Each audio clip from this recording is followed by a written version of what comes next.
pleasure.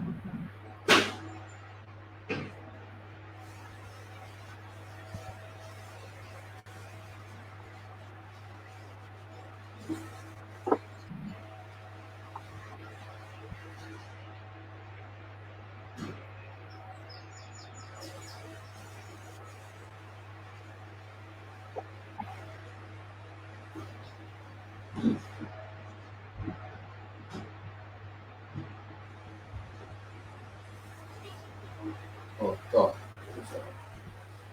Blessings on us all. Good evening and welcome to this installation of Insight Talk. Today I'm sharing space with an upcoming star, or maybe a star who's already moving at another level, Miss Jamila Hollingsworth, the HR boss. And you will hear from her very, very soon. I want this evening to reflect on 2 years of this political journey as the MP and representative for the constituency of St. John.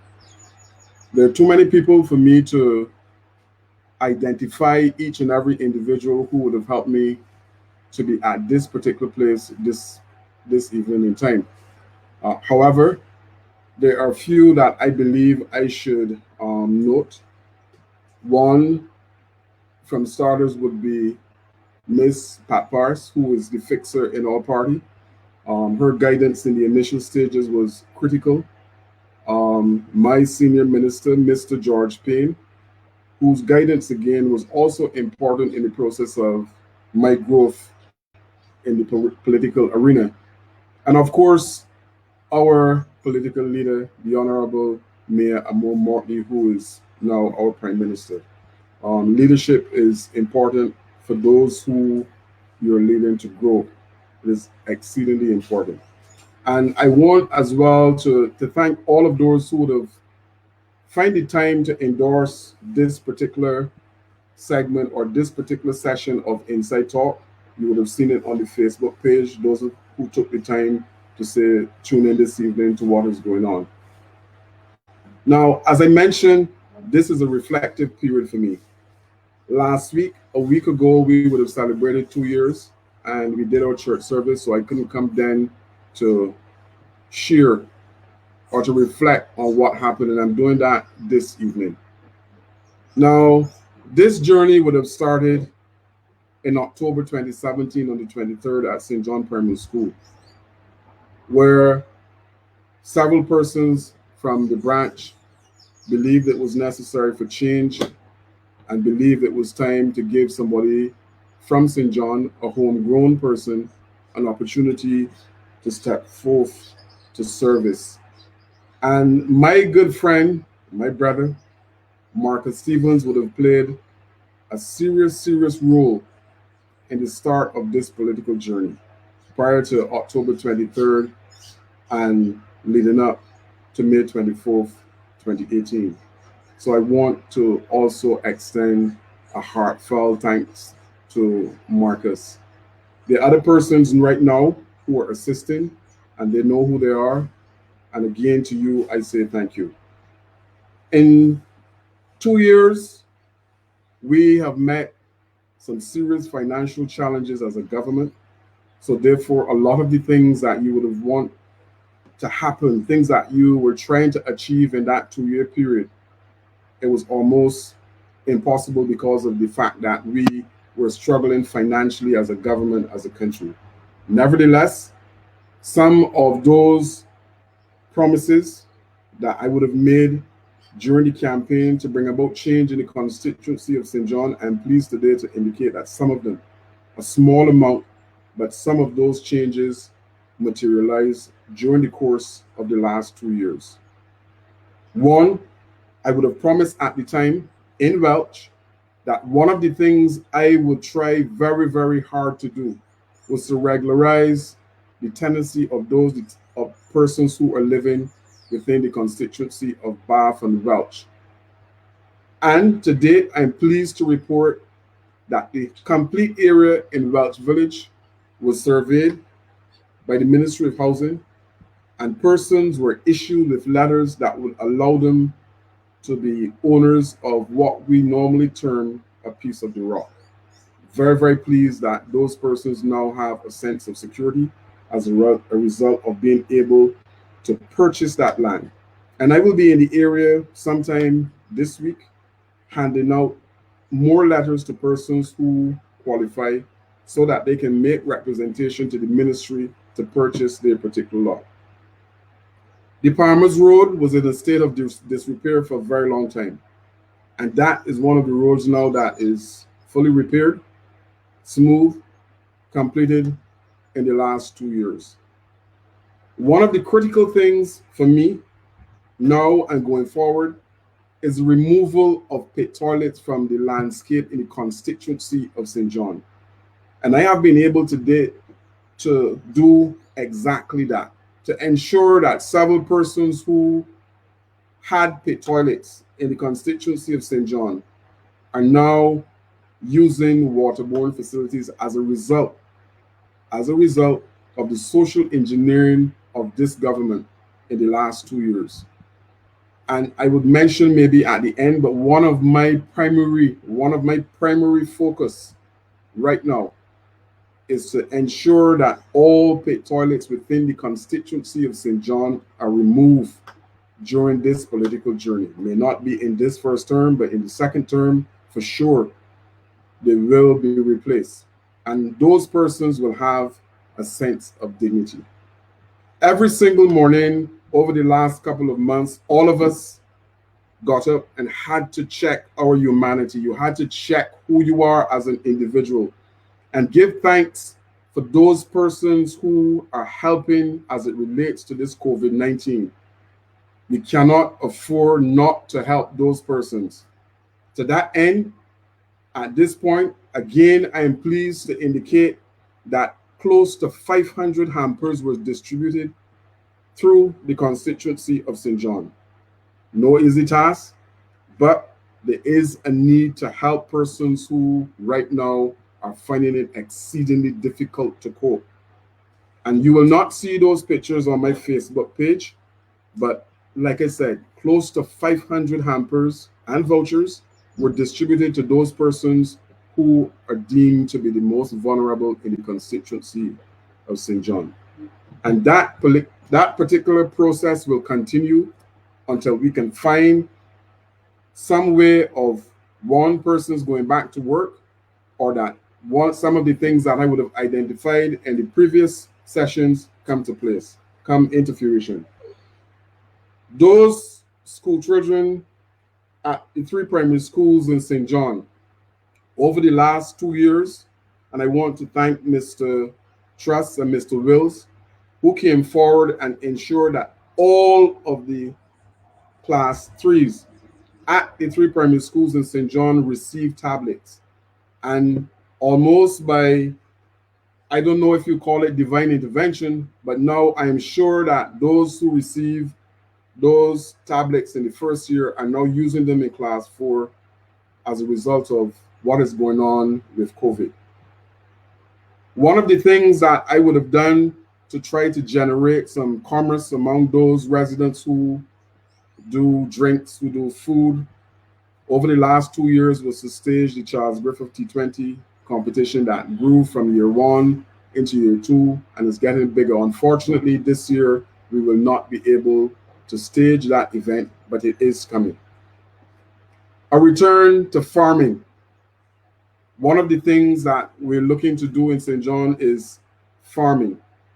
And you would have realized, those of you who travel the road of Wakefield would have seen the Ministry of Agriculture in the process of plowing at least 200 acres of land at Wakefield. What does it mean for the constituency of St. John? It means that persons who are in St. John will be able to find employment when that particular initiative come on stream. Roof repairs, similar to what is happening with the pit toilet. My Prime Minister and your Prime Minister would have indicated that there's a need to strengthen the roof as it relates to some of the housing stock that we have within Barbados. And St. John is no exception. So there were several roofs that were repaired in the constituency of St. John to strengthen those roofs if we should ever be hit by a hurricane or any kind of um, weather situation this year. That again happened within the last 2 years. Employment, without the big fanfare, because we know how things are squeezing, I was able to provide employment opportunities for several persons within the constituency of St. John.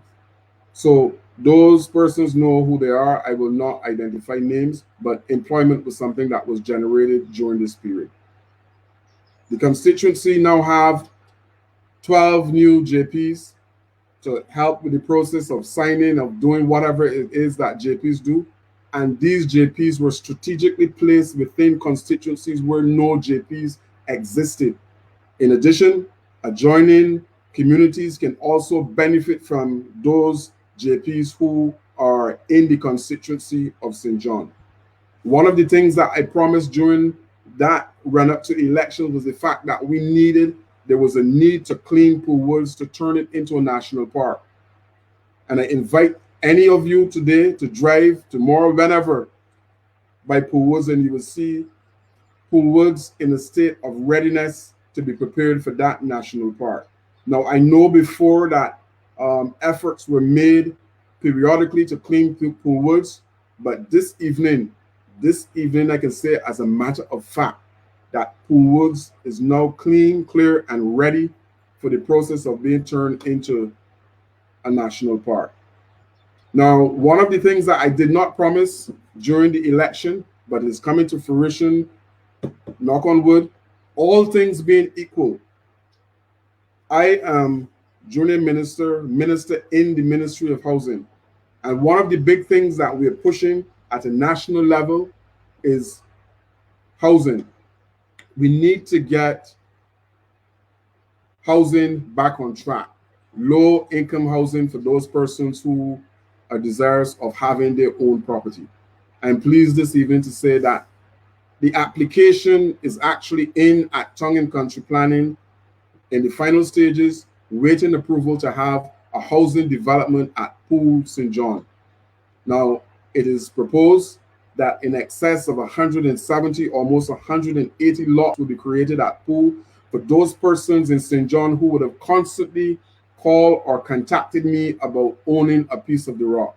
And I'm pleased to say that to date, it is happening at Pool Woods. All things being equal, within a couple of weeks, maybe we will have approval, and going forward, a housing development will be at Pool Woods. Now, these are the things that are in place in 2 short years. I know that the roads program is one that is very, very high on the demand on the list of residents within St. John. Now, shortly, I believe very, very soon, Pot House will be repaired, because the Prime Minister would have made a tour, identify how difficult it is at Pot House. And I'm hoping that at some point in time, in her driving around, that she will frequent some of the other roads in St. John to see the state of disrepair. Those of you who travel the 4 roads to Woodland would have seen the start of that particular road only stopped by the fact that COVID impacted all of us. So therefore, MTW had to put down tools because no construction was going on. But you can see the road is being done. On an incremental basis, I want to assure all of the constituents of St. John that this political journey is about change. I canvass with a tune, change gonna come. It's been a long time coming. You have decided to vest in me that confidence to bring about change in St. John. And every morning, like I said, when I get up and I check my humanity in terms of what I'm supposed to do, it is always, always people first. The people in St. John first. Always. I was on the ground last week and a lady said to me, I was told you're not going to stop at my house. And I'm wondering, why would you believe, or why would anybody say that I am not going to stop at your house? This is not a political journey that is seeing color in the constituency of St. John. This is a political journey that is only seeing people within the constituency in St. John. And it is my It is my wish, it is my focus to ensure that all lives that I can touch and move to a different platform and move to a level of comfort within their homes, within communities, that is my task. I cannot at this stage see color. There will be a time for that, but it is not now. All this is about at this particular point in time is about the people in the constituency of St. John. And I will come back at the end, but it is now my pleasure to share this space with a young lady who is just like me, from the heart of St. John, from the blood of the blood. We both are coming from humble backgrounds. But I want to say to all of you in the constituency of St. John who are seeing this broadcast this evening, to understand that in the same vein that Jamila Hollingsworth can move to the top of her game, the HR boss, write it down, remember. This is a young lady that all of you should try to emulate. This is a young lady that is going places. This is a young lady who, despite the fact that she would have reached where she is, decided to come back and to stage a seminar in St. John to benefit young people who needed guidance in terms of how to project, how to deal with your CV in terms of the job world. Now, I don't want to pretend that I can say what Jamila is going to say. I am not at that level where I can speak to what Jamila is going to speak about. But I am very pleased this evening to share this space with Ms. Hollingsworth. And I'm sure that you will get something from her during her presentation.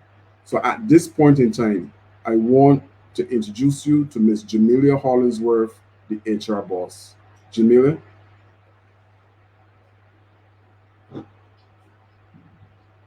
Hi, good evening, everybody.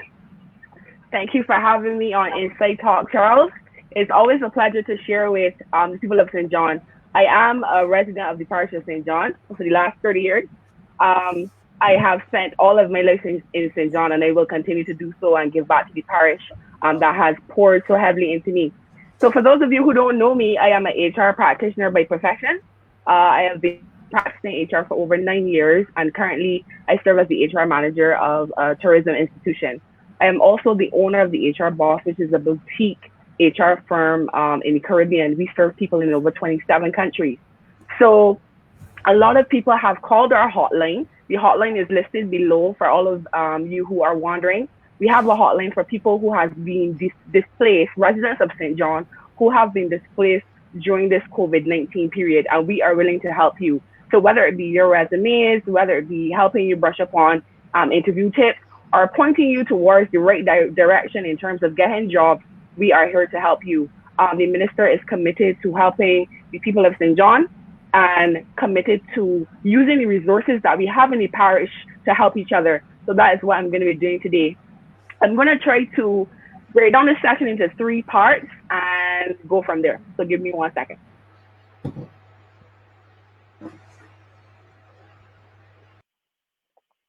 All right, there you go. Okay, great. So COVID-19 hit us and it was very unexpected. A lot of us um, may have underestimated the effects of tourism and effects of the hospitality industry on the Barbadian economy.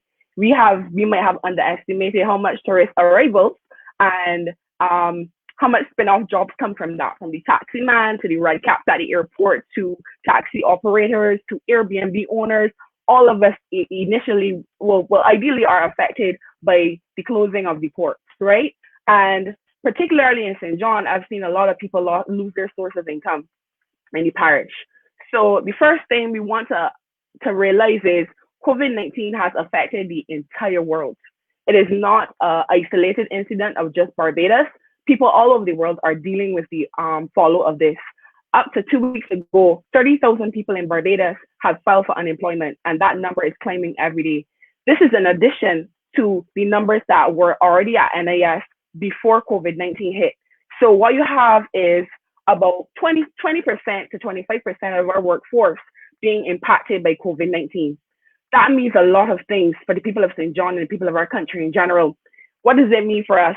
It means that some households will not be under strain. Some households, both mother and father, are both the earners in the household, work in the hospitality industry. It may mean that maybe one person works in the private sector and one person works in the civil sector, civil service, which means one person has to think about the boss program and possibly taking that investment opportunity, and the other person thinking about, will they have a job by the end of 2020? So it is a worrisome time for everybody, and it's a time where we need to make tough decisions in terms of budgeting, in terms of what's necessary, what's not necessary, and how do we bounce back. The good thing about it is Charles has a magnificent team of highly skilled professionals who are willing to help you, and we're doing so free of cost.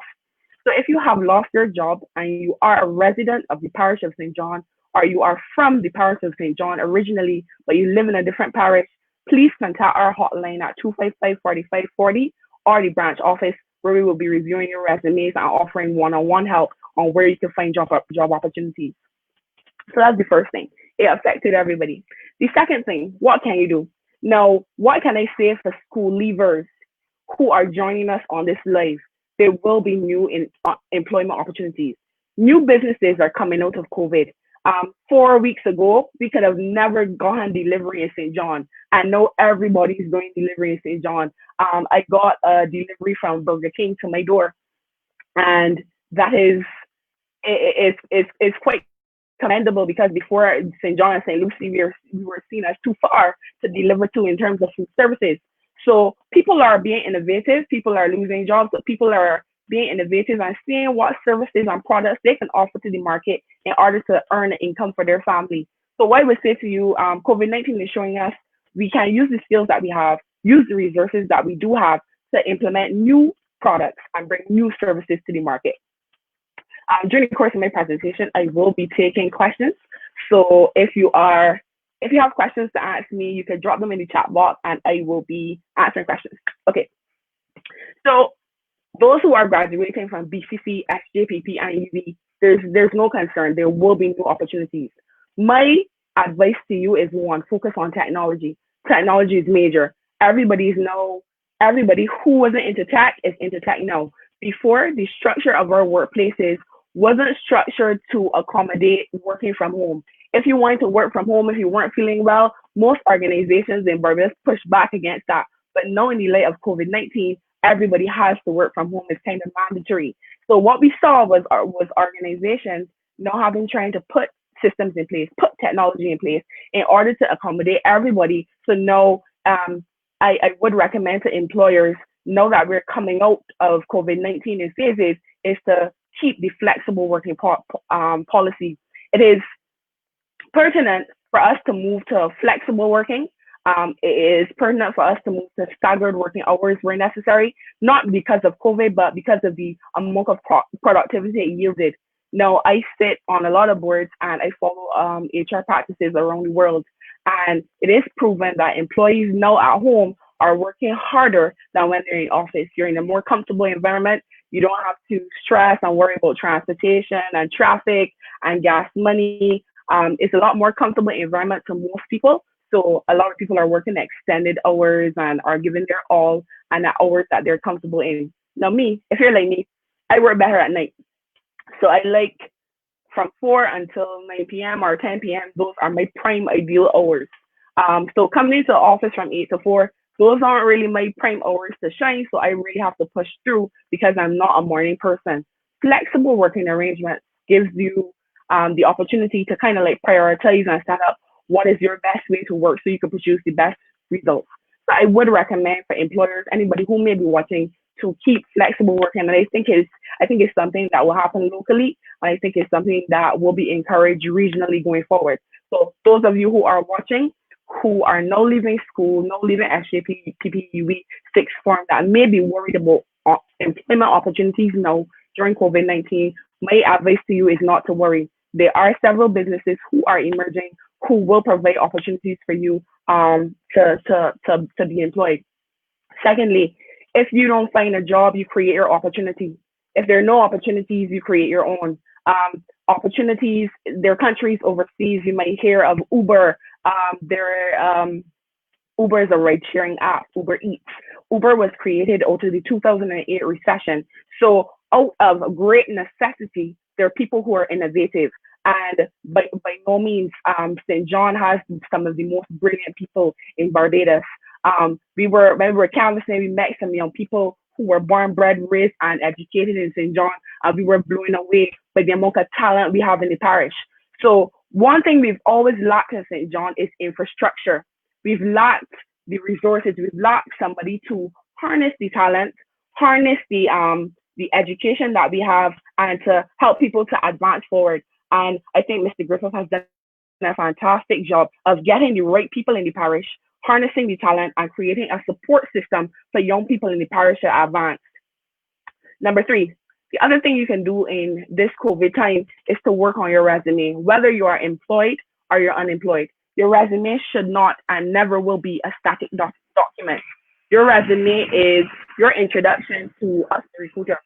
It's how it's your foot in the door. So we don't know you, and we are introduced to you by virtue of your resume. We judge you based on it. So your resume should be well laid out. You should pre-written for grammatical errors. If you aren't a professional at it, get a professional to fill out your resume.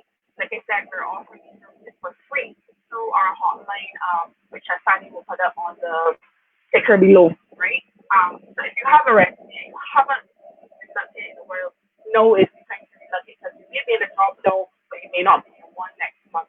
So the best thing you can do during COVID-19 for your career is to update your resume. What do we look for in your resume? One, work experience. So you want to list your work experience in chronological order. Chronological order means most recent at the top, and you go down by order of your less recent job experience. Number two, education. We want to see what certificates you have. If you have a bachelor's, if you have a associate degree, if you have a PhD, or some skill that you would have received in computer science or computer trading or graphic design. Those things are critical for recruiters. You need to know what is your full skill set. Number three, references. References are always super important. References are always super important. So references are, ideally, you want two references who are professional references. So people who have worked with you, people who have worked on teams with you and on a committee with you, who can swear and say, I know this person and this is their work ethic. So you want to work on references. You also want to work on, you need to have your address clearly stated. You need to have your telephone number clearly stated, and you need to have a professional email address. Now, a professional email address starts with your first name and your last name and at gmail.com, or your first name at gmail.com. So your email address shouldn't have so your email address shouldn't have like sweetgirl49 at gmail.com. It should have your first name and last name in at gmail.com. Sorry about that, guys. Can you hear me, guys? Can you hear me better now? Okay, excellent, fantastic. Okay, great. So work on your resume, definitely. And if you have challenges updating your resume, you can call us at the hotline provided shown down below, right? So what else can you do during this period? You could work on cleaning up your personal brand or your online presence. Now, your online presence or your personal brand is everything that's online: Facebook, Instagram, Twitter, and your LinkedIn. So you want to create a professional LinkedIn profile. So a professional LinkedIn profile should have your professional headshot. It should have your, it's basically a resume online in the version of LinkedIn. If you are not familiar with LinkedIn, LinkedIn is basically Facebook for the professional version of Facebook, for those of you who have never heard of LinkedIn before. So if you do not have a LinkedIn, take this time during COVID-19 where we are all home and we have extra time to go on LinkedIn and create a professional LinkedIn profile. So you want to add a professional headshot. If you do not have a professional headshot, now might be a good time to go and organize getting a professional headshot done. Number two, you want to Add all of your job information in chronological order, and also add a portfolio. If you're a graphic designer, recruiters are looking to see what, like, um, so examples of your work. If you're a graphic designer, I want to see a poster that you've designed. If you're a videographer, you may want to upload a video that you've designed or link me to your work. If you're a web page designer, put some links on your LinkedIn page of work that you have done or committees you've sat on, so we can actually see proof of your work that you've done. That would increase your recruitment chances um, uh, significantly. Number, so I was talking about cleaning up your personal brand online. So Twitter and Instagram, we tend to repost and tweet a lot of things in the heat of the moment. There is a whole movement going on now, and a lot of conversations and things happening online. Just ensure that the conversations you're having online and the pictures you're sharing online are pictures that you're happy with your recruiter seeing, and it wouldn't minimize your chances of getting a job. Just remember, if you want to ask questions, you can drop them in the comment box below. Okay.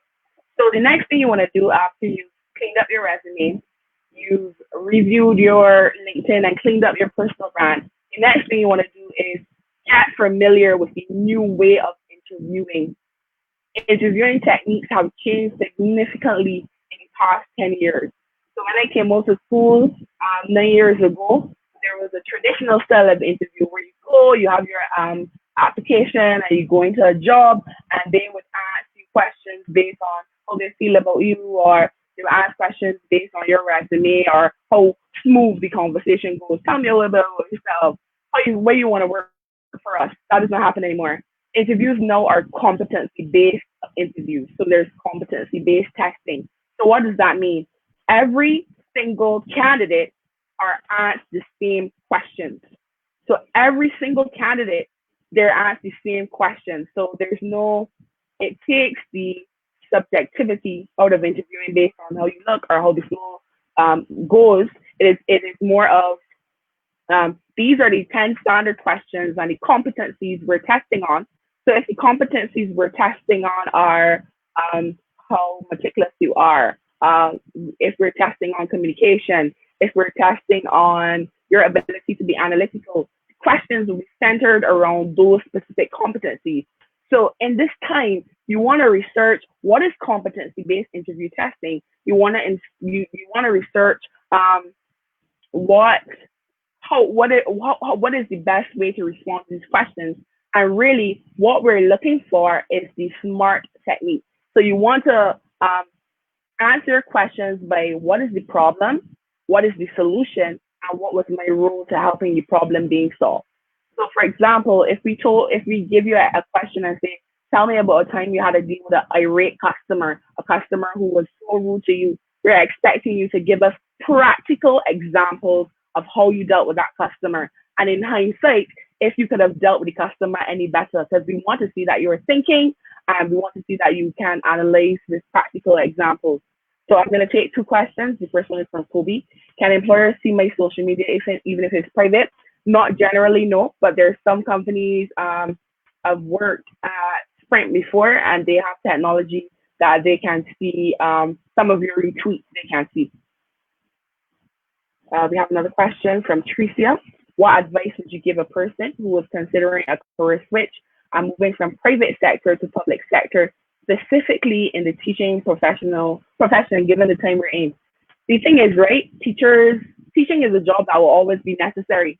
Teaching is a job that I don't think will ever become redundant or extinct. There will always be children, and education will always, in my mind, be a valuable resource. So if you're looking to change from private to public sector during COVID-19, I wouldn't say that as a great risk, because teaching is a job that is always necessary.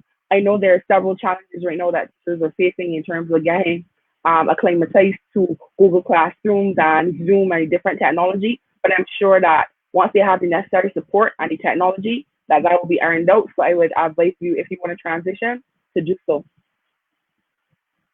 We have another question. Okay, so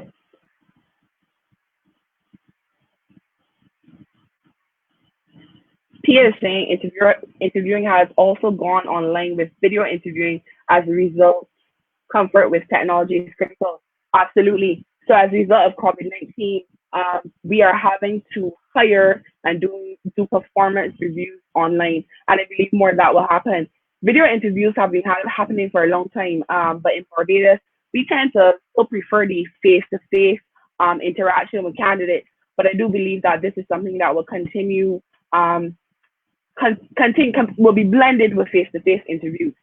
Some companies require you to do 2 and 3 interviews. But I believe that we will still do the face-to-face interviews, but we will blend them with the online interviews. So even if you are looking for a job now, you're going to have to get comfortable with Zoom. You're going to have to get comfortable with GoToMeetings, with Microsoft Teams. There are videos online. There are tutorials that you can get involved in. Charles is doing a series of professional development sessions right here on Insight Talk. So I'm sure that other professionals will be on to show you how to utilize this technology. Again, all of us are from St. John. We live in the parish and we want to give back to you. So if you have any other questions, if you're scared to ask them in the comment box, we are here to help you at the hotline number, which is shown down below. Okay, so clean up your interview skills. A lot of people get nervous when it comes to interviews, but I always tell people an interview is you having a conversation with the panel. Some panels could range for to as much as 6 people, depends on the job that you're going for and the level that you're going for. And to make yourself more comfortable, I would suggest to practice questions, practice in the mirror, practice in the bathroom, practice outside, get a friend and practice. At my company, the HR boss specifically, we offer training like one-on-one individual coaching with career coaches and recruiters to help you get like top-notch practice and experience where that's concerned. So if you know that you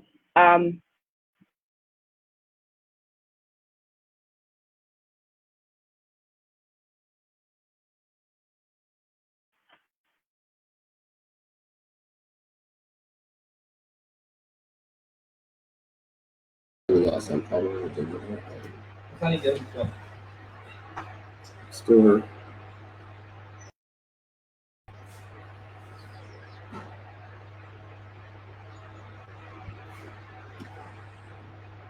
All right. Evidently, we're having 1 or 2 issues. Murphy's Law kicking in. I'm sure Jamila will be back. Yes, she is. So back over to you, Jamila.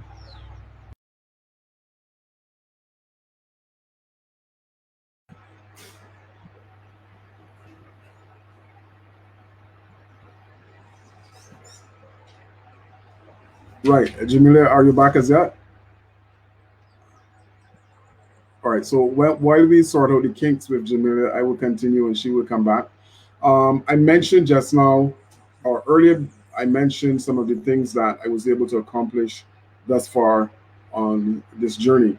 Now, in addition to that, there are a couple of things that are still outstanding as it relates to projects and programs that I'm trying to implement at community level. For example, there's a need for sporting activities coming back to the constituency of St. John, and I'm in the process of having a sporting rebirth. All of this time during COVID, what we're doing is gathering information to start the process all over again. I'm seeing Jamila is back, and I don't want to really interrupt her flow. So, Jamila, are you ready again? Yes, I am ready. Sorry about that. Hi guys, Back I'm ready. I'm just gonna wrap up now. So ideally, we want to offer you the support that you need in terms of resumes, CVs, and acing the interview. So if you have your CVs, if you need help or assistance, please contact the hotline that's streaming below. We'll be happy to assist you and get you in a comfortable place. Again, you have to be a resident of St. John or from St. John and living elsewhere. So you have to be a resident. You have to indicate proof of residency of living in St. John. So ideally, contact the okay. So Sean is asking a question. So Sean is saying, should job applications be specific? Absolutely. So the cover letter has to be specific. There is no one overall cover letter for all companies or all agencies. You must tailor your cover letter to the specific company that you're applying to or specific industry that you're applying to. Again, if you want us to have a look at it for you, you can send your email to stjohnblp@gmail.com and we will send you back feedback on your cover letter. If you want to improve on your interview techniques again, you can contact me directly. I'm gonna try to put up my information here. Just give me 1 second. And I am at the HR Boss on Instagram, and my email is info at, well, actually, Jamila at the HRBoss.com.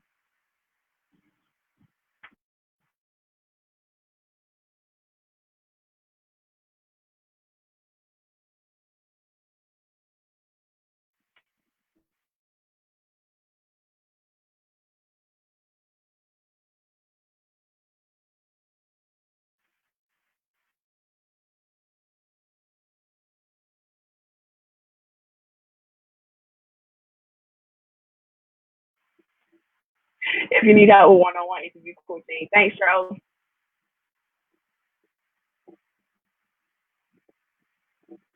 Right. Thank you, Jamila. Um, Thank you. it don't get much better than this. St. John, she would have mentioned herself about the reservoir of talent that we have within the constituency, untapped talent that we need to cap, that we need to harness, that we need to bring to the fore. Now, um, Jamila is, like I said, on a path. She's on a rocket ride, and I'm hoping to develop and to find some of the diamonds that are in the rough in St. John and ensure that they can shine just as bright as Jamila going forward. That is part of the task. That is part of my journey. I mentioned just now when we had this small little glitch about sports, but there's a need to have organized sports, structured sports in the constituency of St. John. My first venture in the T20 competition was a chance to do exactly that, to see how we can harness some of the skill sets in St. John. To that end, we have a St. John Development Council, again with some sharp and bright young individuals from the constituency of St. John who are doing fantastic work as it relates to trying to harness the skills of those youngsters who are involved in sports.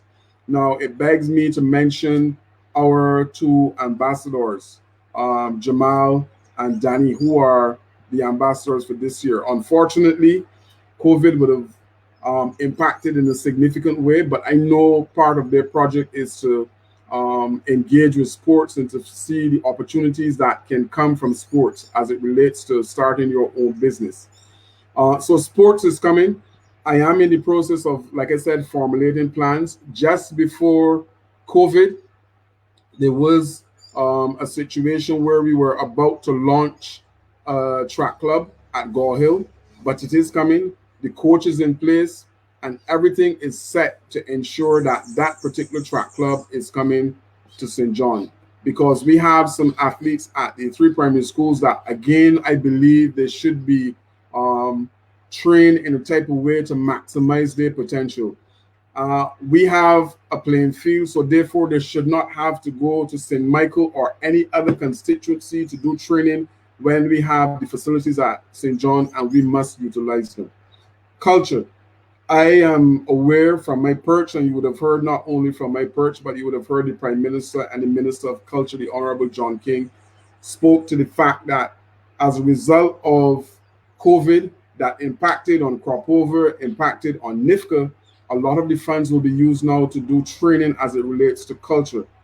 And it is my hope, it is my drive to ensure that some of that training is coming to St. John in terms of dance, in terms of drama, in terms of those particular cultural activities that can move us forward, that can create an opportunity for the young people in St. John to be involved in a structured activity.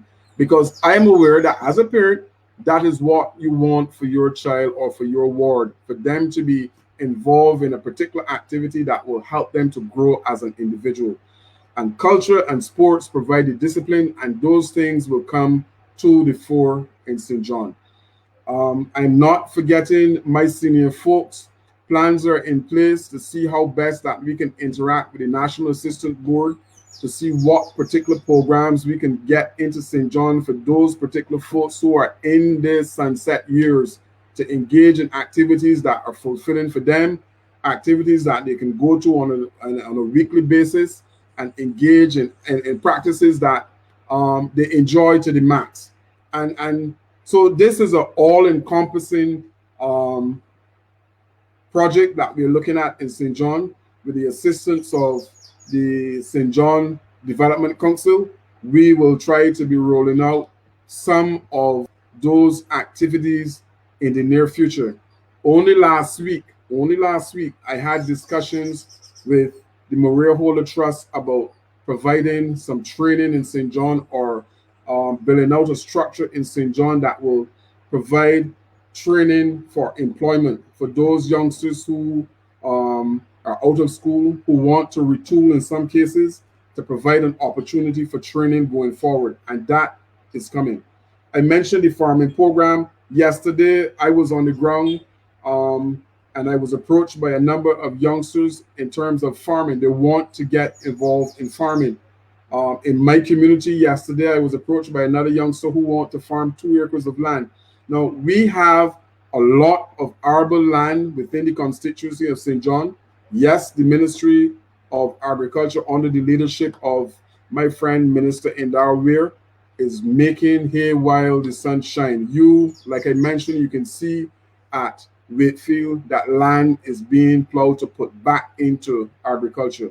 But in addition to that, I am aware that the feed program is going to Bath, where persons will be able to source land, individual plots of land, to engage in farming. And that is one of the big things that I want for some of our young people who are looking in that particular direction. Sitting in the Ministry of Housing as well, I'm aware that the tenantries, there are a number of tenantries who we need to regularize as a government. I mentioned before that Welch Village and Bath, that is on its way, that is being taken care of. But I am told by some residents, and I'm aware that some residents who reside at Bathland, as it relates to Codrington College, they need to have their particular situation regularized. I'm told it's been a number of years that that particular situation there at Codrington College has been lying idle, and I am going to try as best as I possibly can, to see how we also can regularize that situation at Bath in St. John. Now, I would have mentioned during the campaign, and I'm still very, very actively looking to see how best we can utilize that old polyclinic facility at Ball Hill, because it is now going into a state of disrepair. I believe the integrity of the walls are such that we can gut the building, that we can turn that particular facility into a vendor's mall for persons who are interested in engaging in service, who are interested in selling goods at that particular location. St. John is crying out for a show pay as well. I too am not yet fully into the banking situation online, but I am told that a show pay is required in St. John. I spoke to a shopkeeper who indicated she had applied for such. I'm hoping that maybe she can get it, but if not, that facility at the old polyclinic in Gall Hill, St. John, is one that I believe should benefit the people of St. John. And we need not to necessarily go and support another farmer's mart, but if we're talking about farming in St. John, then I believe there's a portion of land there at Gall Hill. And I know persons are saying, but you're putting everything in Gall Hill. The reality is that Gall Hill is providing an opportunity where there's almost a ready-made place for this. Just on the outskirts of the hard court, there's a plan to see if that we can turn that grass area into something concrete and have a farmer's mart where persons on Saturday mornings can go and purchase their vegetables and fruits at that particular location. And that is one of the things that I'm working on. There's a landowner who would have donated some land for a play park, and during the course of this week, I will be contacting him to see how best we can restart the process of having that particular play park move from drawings, move from approval into an actual play park at the location. I want the constituency to know that your MP is working every single day of the week to further your cause and to further the cause of the constituency of St. John. There are projects that will come from time to time. Um, like I said, the housing development that is being proposed for Pool Woods was not part of my campaign promise, but it is something that, as a result of coming into government and realizing that this thing is possible, that I'm moving in the direction to ensure that some of those persons in St. John who need to have land and house at a low cost are provided with an opportunity to do such. Training is important for me. You just heard the fantastic presentation from the HR boss in terms of how to proceed in terms of job. This is now a new normal. And I want the constituency of St. John to embrace and understand that this is a new normal. Things that happened before are no longer the norm. There's a new norm. In addition to having my bag on mornings and having my wallet and my car keys, the other part of my body now is a mask. You must move with one or two during the course of a day. There's a new normal, and we need to embrace that. You will hear periodically, Jamelia will come back from time to time to shed and to enhance what she mentioned this evening. But there's a need for us to get other individuals in inside talk so that you can be fully aware of what is going on, that you'll know your rights. One of the things someone told me, you need to get a lawyer onto the program so that persons can ask some questions about their rights in terms of how they treat to certain things that are happening. Now, I'm saying that I know there's a young lawyer who's in St. John, and I will ask and see if she agreed to come on the program and to share some of her knowledge in terms of what is happening. You will see persons from outside of St. John on Inside Talk from time to time. Yes, you will. But one of the things that I will propose to do is to have, by and large, skilled persons from within the constituency of St. John to share this space with me on a regular basis to let you know some of what is alive and well within the constituency. For too long, all of those persons who had skill sets and they were just there and nobody's highlighting them, but now there's a new normal. And the new normal will entail me unearthing those persons to come and share their knowledge and their skills with you on this particular program, Inside Talk. It is for the people, by the people on Inside Talk. And that is my solid promise to you. Those who believe that they need a voice will have this particular avenue, this particular vehicle to share their voice. Because at the end of the day, all of us in St. John must be able to hug one another in a way that it has never happened before. And that is my solemn promise to you, that this is all encompassing. No one will be left behind regardless, because that is not the focus of this political journey. That is not the focus of your MP. Whoever is out there that require assistance, whoever is out there with the skill sets that can share their knowledge to enhance another one in St. John. There's a member of the public who said each one must reach one. And if we can do that in St. John, then our new normal will be reflecting something totally different from what happened prior to COVID. And I want for all of us to come out post-COVID in a totally different mindset. A mindset that is all embracing, a mindset where you see your fellow man as someone who, if they need help, that you can reach out and touch them. Look, we are seeing in the United States the pain and the struggle of what is happening. We will not reach that stage because we don't have that in this country. So I'm saying St. John is unique. You would have seen the program that is coming on a weekly basis on CBC, where persons are sharing knowledge that in some cases I am not even familiar with, but knowledge that some of our youngsters need to embrace going forward. knowledge about the constituency of St. John and all that is here and all that we can offer going forward. We must look out for each other. Like I said, every single day that I wake up, I check my humanity in terms of how I treat going forward on a particular day. And that is all I'm asking, that all of us look to see. Some of the things that I would have suggested going forward, persons are taking them to heart. They're embracing what I would have said in small groups and within communities. It is happening. I mentioned the fact that persons would have indicated that, yes, I am going to adopt a family within the constituency of St. John. It is happening. And we need more persons who have the necessary resources to come forward and say, yes, I want to adopt an individual as well.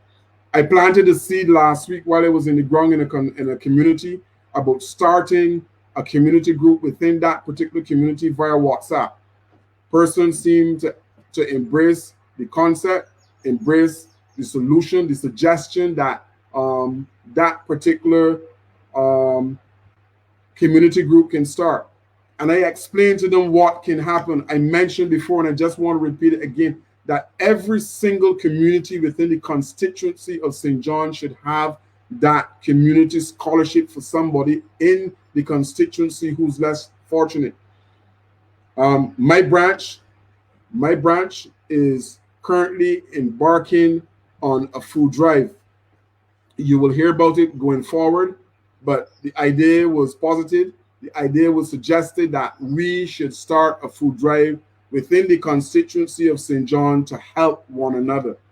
I have no difficulty with that. I will support it because I am aware from a personal point of view the struggle that is happening, because I am on the ground on a weekly basis and I'm seeing what is happening within communities.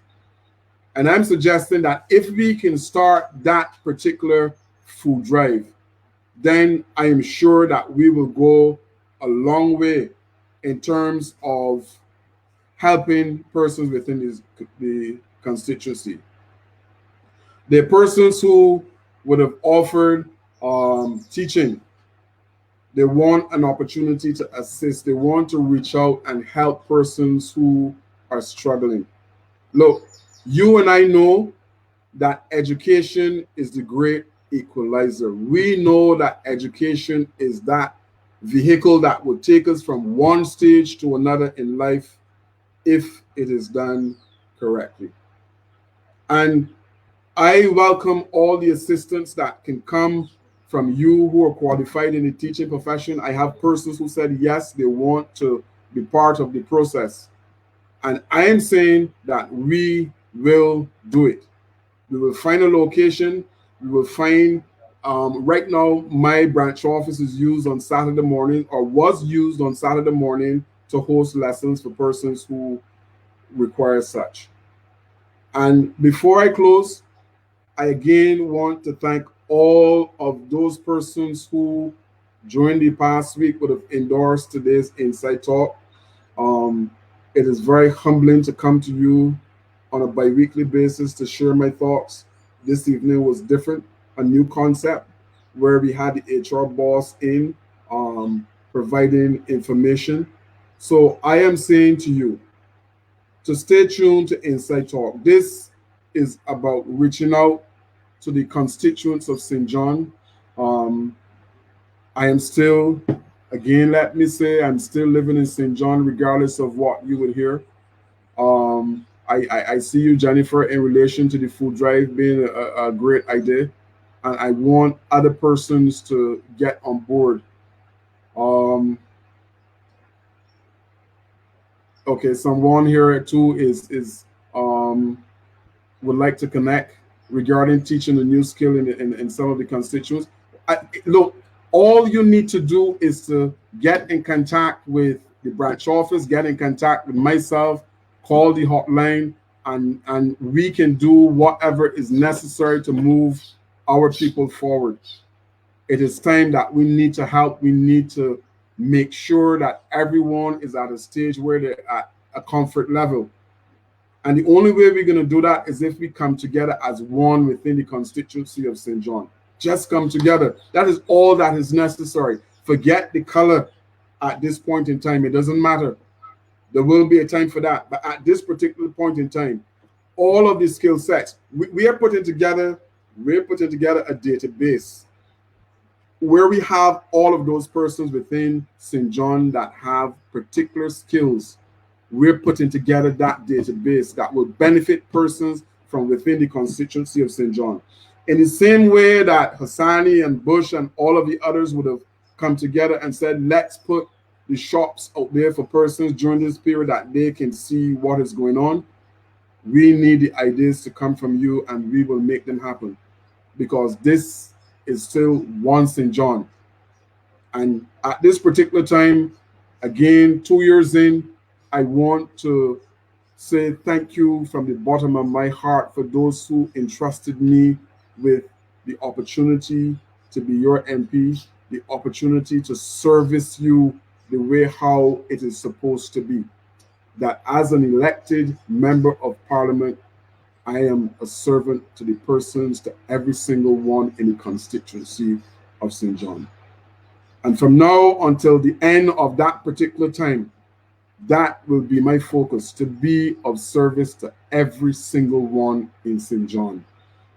In the words of one of my favorite calypsos, I don't see color, I don't see class, I don't see race. I see people in the constituency of St. John. I want to thank you for joining me this evening, for sharing this space with Jamila Hollingsworth, the HR boss. I want to uncover other Jamilas in St. John. I want for you to shine. I want for every single household, like I said, if we do not have that uni graduate, that we have some person with skills that are marketable in every single household within the constituency of St. John. That is part of my journey. It's part of my push to ensure, like I said, by the end of this political journey, that no pit toilets are in the constituency of St. John. It is only about love. I'm signing off. It is faith that brought me here, and it is grace that will always, always take me home. God bless St. John. God bless our country. God bless our leader and cabinet. Thank you for your participation in this evening's Inside Talk. Have a good evening.